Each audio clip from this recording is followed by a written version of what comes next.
Hello. आज हम लेके चल रहे हैं कॉम्बिनेशन ऑफ द कैपेसिटर्स, संधारित्रों का संयोजन। संयोजन का मतलब होता है जब किसी सर्किट में, किसी इलेक्ट्रॉनिक परिपथ में या किसी इलेक्ट्रिकल परिपथ में जब एक से अधिक कैपेसिटर होते हैं तो कैपेसिटर को हम सर्किट में किस तरीके से कंबाइन करें कि हमारा जो सर्किट है वो इफेक्ट हो जाए, मतलब ज्यादा यूजफुल हो जाए वो कैपेसिटर्स। तो हम संधारित्र को किसी भी परिपथ में दो तरीके से जोड़ सकते हैं। एक होता है सीरीज कॉम्बिनेशन और दूसरा कहलाता है पैरेलल कॉम्बिनेशन। आपने वो 10th क्लास में प्रतिरोधों का जोड़ना भी पढ़ा होगा। प्रतिरोधों को भी हम दो तरह से कनेक्ट करते हैं, श्रेणी क्रम में प्रतिरोधों को जोड़ते हैं और समानांतर क्रम में। In the same order capacitor भी हमारी सीरीज में और पैरेलल में कनेक्ट किए जा सकते हैं। एक एक करके हम डिस्कस करेंगे, ये लेके चलेंगे कि किस कंडीशन में कैपेसिटर आपके जुड़े हो तो वो सीरीज में बोले जाएंगे और किस तरह से जुड़े हो तो वो पैरेलल में बोले जाएंगे। तो firstly we are taking the series combination of the capacitors, संधारित्रों का श्रेणी क्रम संयोजन। सीरीज कॉम्बिनेशन हर बात इंपॉर्टेंट होती है न्यूमेरिकल्स के लिए भी। सीरीज का मतलब होता है इन स्ट्रेट लाइन। ये भी कोई जरूरी नहीं स्ट्रेट लाइन हो, लाइन हमारी फोल्ड भी हो सकती है, लाइन हमारी पैरेलल भी हो सकती है, उसमें भी हमारे कैपेसिटर सीरीज में हो सकते हैं। लेकिन परफेक्ट तरीके से हम कब कहेंगे कि हमारे जो कैपेसिटर है वो श्रेणी क्रम में जुड़े हुए हैं। तो देखो कैपेसिटर को हम दो प्लेट्स के द्वारा रिप्रेजेंट करते हैं, चाहे कोई भी कैपेसिटर हो। एक प्लेट को हम पॉजिटिव चार्ज लेके चलेंगे, दूसरी प्लेट हमारी नेगेटिवली चार्ज, दो लाइनों के द्वारा रिप्रेजेंट करेंगे। तो सपोज करो हमारा कैपेसिटर है, इसकी एक प्लेट ये है, ये पॉजिटिवली चार्ज है, धनाभिषिक्त है, और ये इसका है नेगेटिव चार्ज। ये हमारा कैपेसिटर होगा जिसकी कैपेसिटेंस है C1। एक दूसरा कैपेसिटर ले लिया, इसकी ये पॉजिटिव प्लेट, ये नेगेटिव प्लेट, हर एक कैपेसिटर में एक पॉजिटिव प्लेट होगी, दूसरी नेगेटिव प्लेट होगी। इसकी कैपेसिटेंस ले ली हमने C2। एक तीसरा कैपेसिटर और लिया जिसकी ये वाली प्लेट पॉजिटिव, ये प्लेट नेगेटिव, इसकी कैपेसिटेंस है C3। तो इस तरह से जरा आप देखिए हमने 3 कैपेसिटर लिए हुए, 3 संधारित्र लिए हुए हैं जिनकी धारिता है C1, C2 और C3 है। और कुछ इस तरह से कनेक्ट किया है कि एक कैपेसिटर की, पहले कैपेसिटर की नेगेटिव प्लेट अगले की पॉजिटिव प्लेट से कनेक्ट हो, दूसरे की नेगेटिव प्लेट तीसरे वाले की पॉजिटिव प्लेट से कनेक्ट हो। तो ये जो कॉम्बिनेशन होगा, इस स्टाइल का जो कॉम्बिनेशन होगा उसे हम नाम देते हैं सीरीज कॉम्बिनेशन।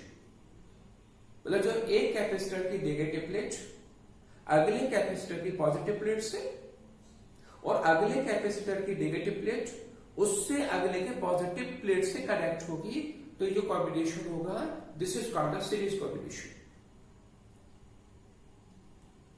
अब इस कॉम्बिनेशन के इफेक्टिव पॉइंट्स क्या क्या है, क्या क्या बातें हमें जानने की आवश्यकता है।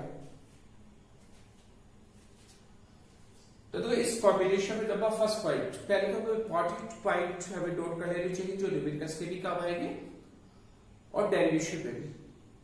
तो number first, in this combination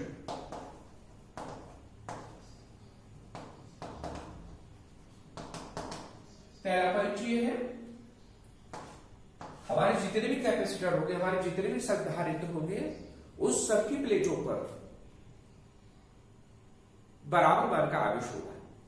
मतलब जो कैपेसिटर सीरीज में जुड़े होते हैं, श्रेणी क्रम में जुड़े होते हैं, उन सभी कैपेसिटर की प्लेटों पर जो आवेश होते हैं वो इक्वल अमाउंट के होते हैं। मीन्स अगर इसका प्लस का क्यू चार्ज है, इसका माइनस का क्यू चार्ज होगा, उतना ही प्लस क्यू चार्ज इस पर होगा, उतना ही माइनस क्यू चार्ज यहां पर होगा। हर एक प्लेट पर जो चार्जेस होते हैं दे आर इक्वल।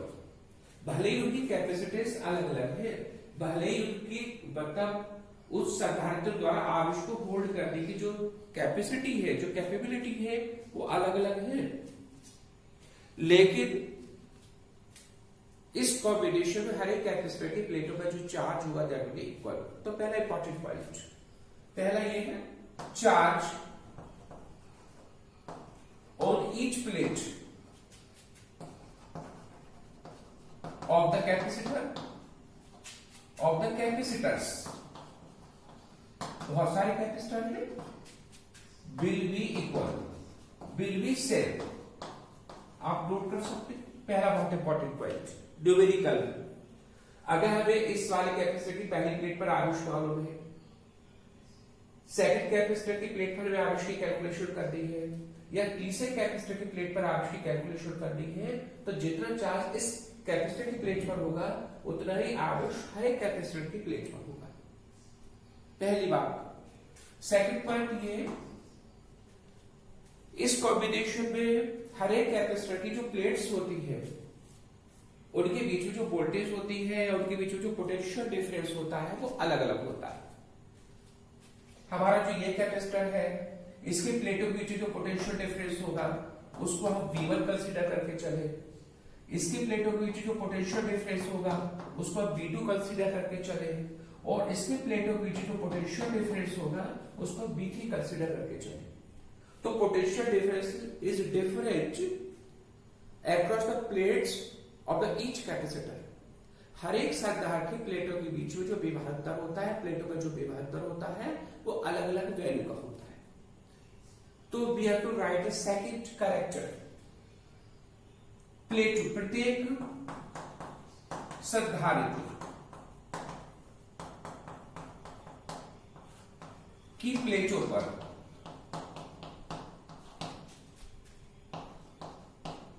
विभवांतर, जिसे पोटेंशियल डिफरेंस कहेंगे, आप वोल्टेज भी कह सकते हो, सिंपल भाषा में लिख सकते हैं वोल्टेज अलग अलग होती है। ये बहुत इंपॉर्टेंट इसके कैरेक्टरिस्टिक है, गुण है। तो जो वोल्टेज होगी वो अलग अलग होगी।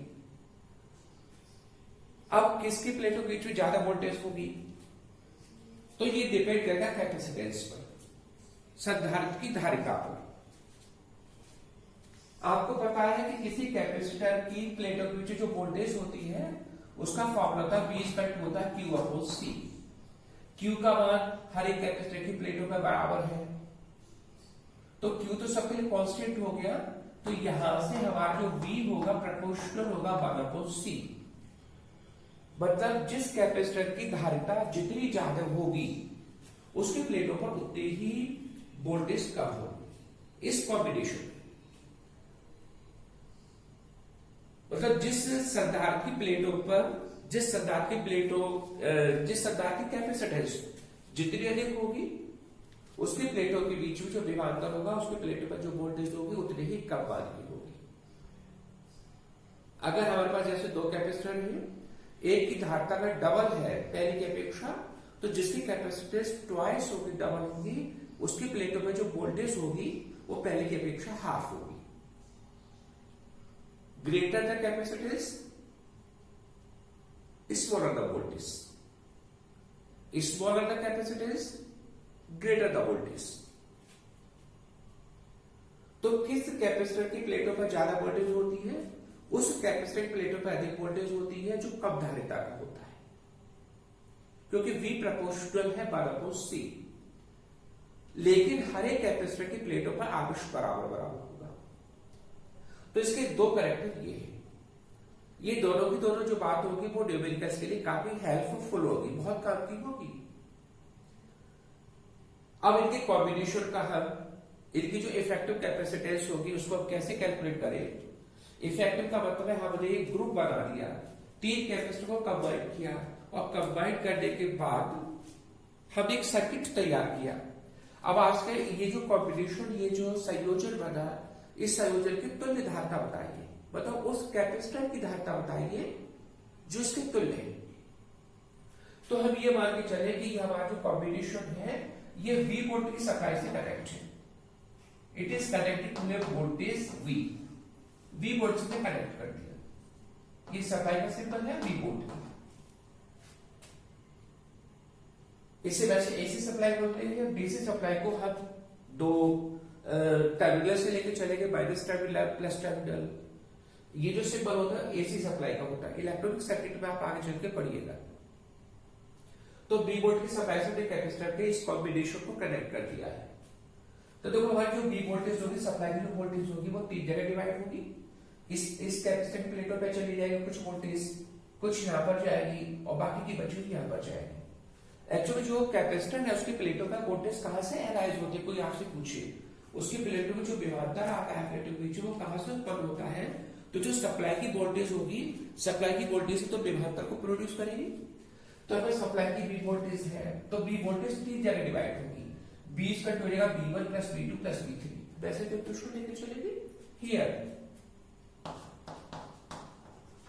इक्वेशन लिखेंगे B equal to B1 plus B2 plus B3।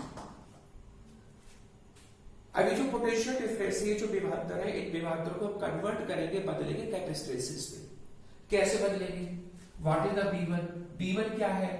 B1 है पहले कैपेसिटर की प्लेटों के बीच विभवांतर।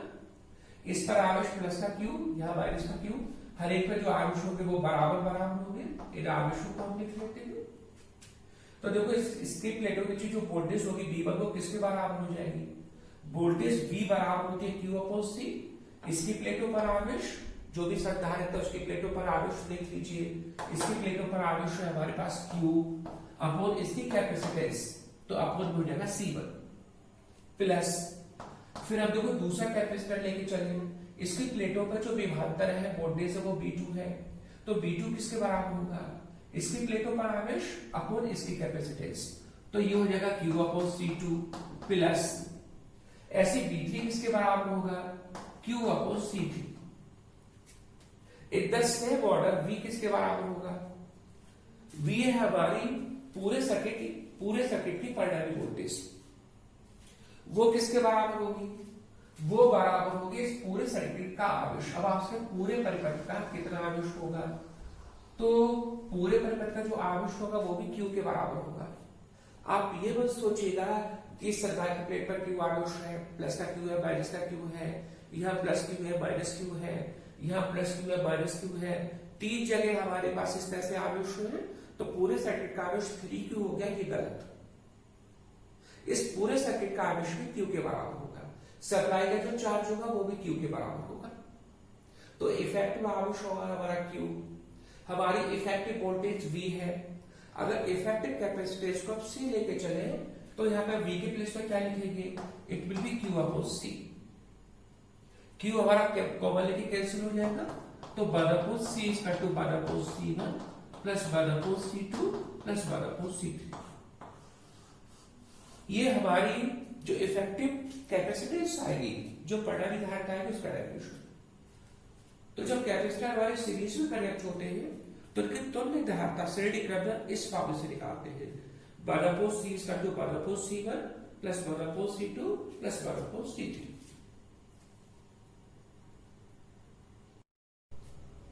अब अगर आपसे ये पूछे कि इस कॉम्बिनेशन में हमारी जो तुल्य धारिता होती है वो बढ़ जाती है या घट जाती है, कम हो जाएगी या ज्यादा हो जाएगी,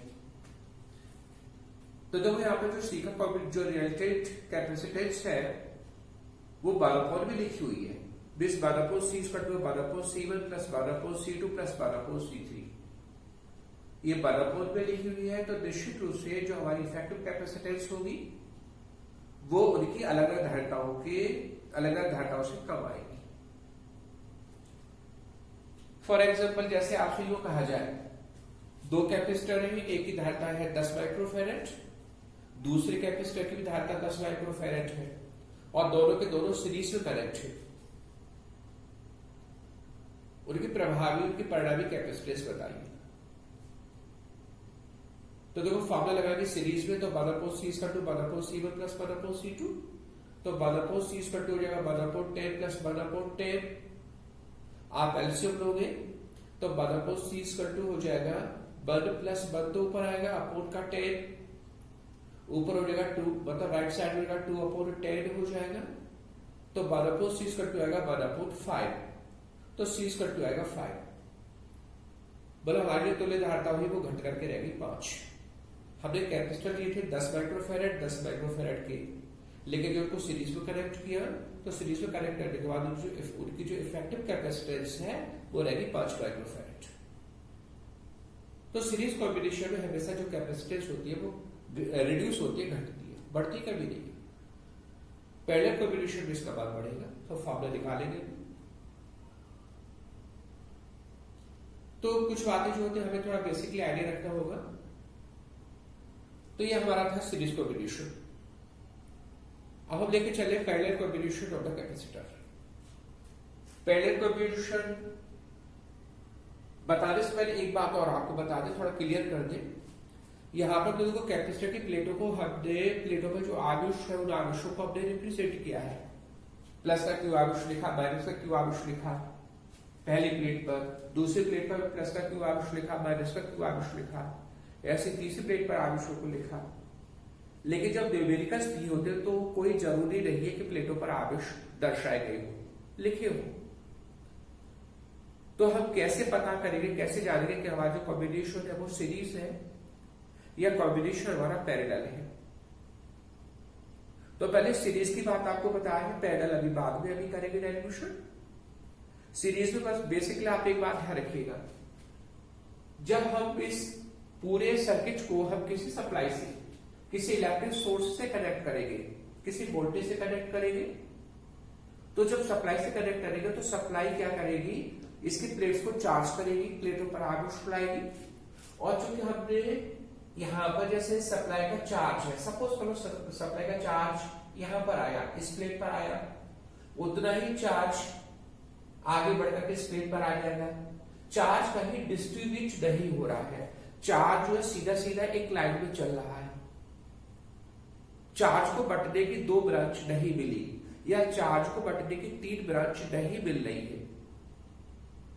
तो जब चार्ज विदाउट डिस्ट्रीब्यूट हुए, बगैर बटे हुए सीधा सीधा चलता चला जाए, हर एक कैपेसिटर की प्लेटों पर आता चला जाए, तो हमारा जो कॉम्बिनेशन होगा वो सीरीज बोला जाएगा। और जहां भी चार्ज को बंटने के अलग अलग रास्ते मिल गए, कुछ चार्ज एक ब्रांच में चला गया, एक शाखा में चला गया, कुछ चार्ज दूसरी शाखा में चला गया, तो वही हमारा जो कॉम्बिनेशन होगा वो पैरेलल हो जाता है। तो जब आपके सर्किट डायग्राम्स बने होते हैं तो सर्किट डायग्राम हम कैसे आइडेंटिफाई करते हैं? हम एक सिरे से चार्ज को स्टार्ट करेंगे और ये देखेंगे कि चार्ज जो आगे बढ़ के जाएगा तो चार्ज कहीं वितरित हो रहा है या बगैर वितरित हुए सीधा चलता चला जा रहा है। तो नो डिस्ट्रीब्यूशन होगा चार्ज, अगर आवश्यक कहीं कोई वितरण नहीं होगा, then the combination will be series. और फिर न्यूमेरिकल साइन है तब आपको बताएंगे। तो हमारे सीरीज कॉम्बिनेशन था। अब हम लेके चलेंगे पैरेलल कॉम्बिनेशन। किस स्टाइल का हो सकता है? उसमें भी देखो आप 3 कैपेसिटर कंसीडर करके चल रहे हैं। इस तरह से 3 कैपेसिटर बना के हम अलग अलग ब्रांचेस में बना लें, अलग अलग शाखाओं में बना लें, एक ही ब्रांच में न बनाए, कुछ इस तरीके से फॉर्म कर लें। एक कैपेसिटर की हमने ब्रांच ये बना ली, दूसरे कैपेसिटर की हमने ये ब्रांच बना ली, ब्रांच का शाखा लाइन, तीसरे कैपेसिटर हमने इस लाइन में कनेक्ट कर दिया। इस तरह से 3 कैपेसिटर कनेक्ट कर दिए। इसकी धारिता C1, इसकी धारिता C2, इसकी धारिता C3, और इसको हमने किसी भी B पोर्ट की सप्लाई से कनेक्ट कर दिया। B पोर्ट की सप्लाई से इसको कनेक्ट किया। इस वाले कैपेसिटर की ये पॉजिटिव प्लेट, ये नेगेटिव प्लेट, ये पॉजिटिव प्लेट, ये नेगेटिव प्लेट, ये पॉजिटिव प्लेट, ये नेगेटिव प्लेट। अब जरा आप इस कॉम्बिनेशन में देखो, हर एक कैपेसिटर की जो पॉजिटिव प्लेट है वो तो एक जगह कनेक्ट है, हर एक कैपेसिटर की जो नेगेटिव प्लेट है वो दूसरी जगह कनेक्ट है। तो जब सभी कैपेसिटर की या जितने भी कैपेसिटर्स है उस सबकी एक जैसी प्लेटें जब एक पॉइंट पे जुड़ी होती है और दूसरी जैसी प्लेटें दूसरे पॉइंट पे जुड़ी होती है, तो ये जो कॉम्बिनेशन होता है इसको हम नाम देते हैं पैरेलल कॉम्बिनेशन, समानांतर क्रम संयोजन। बात को ध्यान रखिएगा, जब एक जैसी प्लेट है तो एक जगह जुड़ी हो और दूसरी तरह की प्लेटें दूसरी जगह जुड़ी हो, तो ये कॉम्बिनेशन कहलाएगा हमारा समानांतर संयोजन। या हम यूं भी कह सकते हैं कि जब सप्लाई से हमारा जो चार्ज आएगा वो चार्ज जब आगे बढ़ेगा और इस पॉइंट पर पहुंचेगा तो वो चार्ज हमारा 3 जगह डिवाइड हो गया।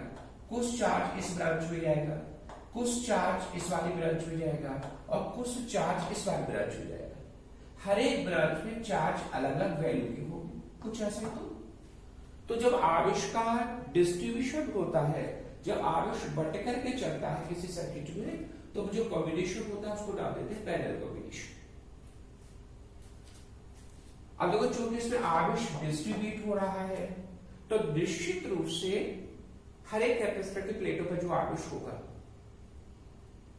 एक लिए गए कैपेसिटर की प्लेटों पर तो बराबर आवेश होता है, लेकिन जो दूसरा कैपेसिटर होगा, जो तीसरा कैपेसिटर होगा, उसकी प्लेटों पर जो आवेश होगी वो अलग अलग वैल्यू की होगी। इस पर सपोज करो आवेश हमारा Q1 वैल्यू का, यहाँ पर जो आवेश है वो Q2 वैल्यू का है और यहाँ पर जो आवेश है वो P3 वैल्यू का है, Q3 वैल्यू का।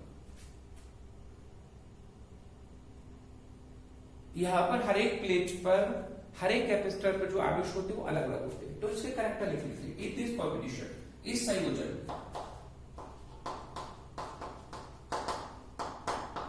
इस संयोजन में आवेश से पहले देखो हम वो बात लिखते हैं जो इक्वल रहेगी। क्या इसमें कुछ ऐसा जो एक जैसा रहेगा? अब चूंकि हमारे ये कॉम्बिनेशन पैरेलल है तो पैरेलल में हमेशा वोल्टेज एक जैसी रहती है, चाहे हमारे कैपेसिटर की प्लेटों के बीच वोल्टेज हो, चाहे हमारे घर की सप्लाई की वोल्टेज हो। हमारा घर का जो सर्किट होता है वो भी तो पैरेलल कॉम्बिनेशन में होता है। जितनी वोल्टेज पे हमारा फैन चलता है उतनी वोल्टेज पे हमारा बल्ब जलता है, उतनी वोल्टेज पे हम कूलर को चलाते हैं। तो जो भी उपकरण हमारे पैरेलल में कनेक्ट होते हैं उस सबकी वोल्टेज हमेशा बराबर होती है। तो सभी कैपेसिटर हमारे पैरेलल में, तो हर एक की प्लेटों के बीच जो वोल्टेज होगी वो एक जैसी होगी। तो पहला तो पॉइंट वोल्टेज का लिखते हैं। तो फर्स्ट पॉइंट में लिखेंगे प्रत्येक संधारित्र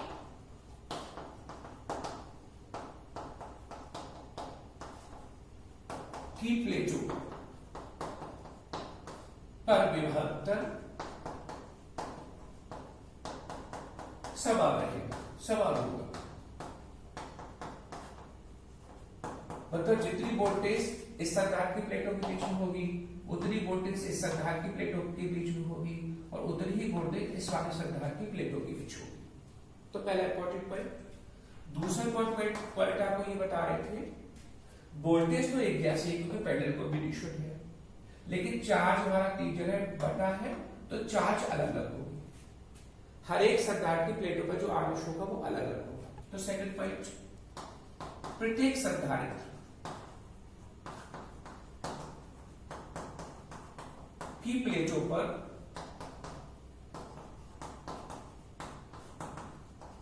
आवेश अलग अलग मान का होगा, अलग अलग मान का होगा। ओके, अब किस संधारित्र की प्लेटों पर ज्यादा आवेश होगा, किस संधारित्र की प्लेटों पर कम आवेश होगा, तो ये भी डिपेंड करेगा उनकी कैपेसिटेंस पर, संधारित्र की धारिता पर। कैसे हम बताएंगे? आपको फॉर्मूला मालूम है, किसी संधारित्र की प्लेट पर आवेश Q इक्वल टू होता है C इंटू V। V का मान तो देखो दोनों में हर एक कैपेसिटर के लिए एक जैसा है, कांस्टेंट है, पैरेलल कॉम्बिनेशन है। तो यहां से Q किसके प्रोपोर्शनल होगा? यहां से Q प्रोपोर्शनल हो जाएगा C के। तो जो कैपेसिटर अधिक धारिता का होगा, जिसकी कैपेसिटेंस ज्यादा होगी, उसकी प्लेटों पर ज्यादा आवेश आएगा। समान वोल्टेज के लिए बात ध्यान रखिएगा, समान वोल्टेज के लिए अधिक धारिता वाला जो कैपेसिटर होता है वो ज्यादा चार्ज को होल्ड करता है और जो कम धारिता का कैपेसिटर होता है वो कम चार्ज को होल्ड करता है। जिस कैपेसिटर की धारिता ज्यादा होगी उसकी प्लेटों पर ज्यादा आवेश होगा और जिस कैपेसिटर की धारिता कम होगी उसकी प्लेटों पर कम आवेश आएगा। पैरेलल कॉम्बिनेशन जिसमें वोल्टेज एक जैसी रहती है। तो बात बहुत सिंपल सी लेकिन काम की बहुत है। तो 2 पॉइंट्स ये हो गए। अब देखो इसमें किसका डिस्ट्रीब्यूशन हुआ। सीरीज कॉम्बिनेशन में तो हमारी जो सप्लाई की वोल्टेज थी वो 3 जगह बटी, तो उसका इक्वेशन देके चले हम B equal to B1 plus B2 plus B3। यहाँ पर जो डिस्ट्रीब्यूशन होता है वो चार्ज का होता है, तो चार्ज के लिए हम इक्वेशन लेके चलेंगे Q equal to Q1 plus Q2 plus Q3। अगर हम सप्लाई का चार्ज Q है और वो तीनों कैपेसिटर में डिस्ट्रीब्यूट होगा, तो किस तरह से डिस्ट्रीब्यूट होगा, तो इक्वेशन क्या लिखेंगे, हियर Q इक्वल टू हो जाएगा Q1 plus Q2 plus Q3। Supply का Q चार्ज तीन जगह डिवाइड हो गया, जहां पर Q1 की वैल्यू क्या होगी, Q1 इक्वल टू हो जाएगा C1 into V, C1 into V plus Q2 क्या हो जाएगा C2 इंटू V, Q3 क्या हो जाएगा C3 इंटू V, और Q किसके बराबर होगा C into V। C is the effective capacitance and V is the voltage of the supply। Supply की वोल्टेज V है और C है इफेक्टिव कैपेसिटेंस। यहां से V कॉमन कट जाएगा लेकर के, तो C कट हो जाएगा C1 plus C2 plus C3। तो ये हमारे पैरेलल कॉम्बिनेशन थे। संधारित्र को समांतर में जोड़े तो उसकी तुल्य धारिता का फॉर्मूला आता है C बराबर C1 plus C2 plus C3। Simple सा फॉर्मूला है। इस फॉर्मूले से पता चलता है कि हमारी जो इफेक्टिव कैपेसिटेंस होगी, जो प्रभावी कैपेसिटेंस होगी, जो परिणामी कैपेसिटेंस होगी, वो हर एक कैपेसिटर की जितनी भी कैपेसिटेंसेस है उस सबसे ज्यादा होगी। अगर हम वही दोबारा से दो कैपेसिटर लेके चले, एक की धारिता 10 माइक्रोफैराड, दूसरे की धारिता 10 माइक्रोफैराड, और आपसे क्या उनको पैरेलल में कनेक्ट कर दे, तो तुल्य धारिता कितनी होगी, तो पैरेलल का फॉर्मूला लगा देंगे C equal to C1 plus C2, तो 10 प्लस 10 ये हो जाएगा 20 माइक्रोफैराड। तो पैरेलल कॉम्बिनेशन में हमारी जो इफेक्टिव कैपेसिटेंस होती है हमेशा बढ़ती है, सीरीज में इफेक्टिव कैपेसिटेंस हमेशा कम होती है। तो ये कुछ ऐसी बातें जो आपको ध्यान रखने की आवश्यकता है। तो ये हमारे series combination, parallel combination of the capacitance. Thanks a lot.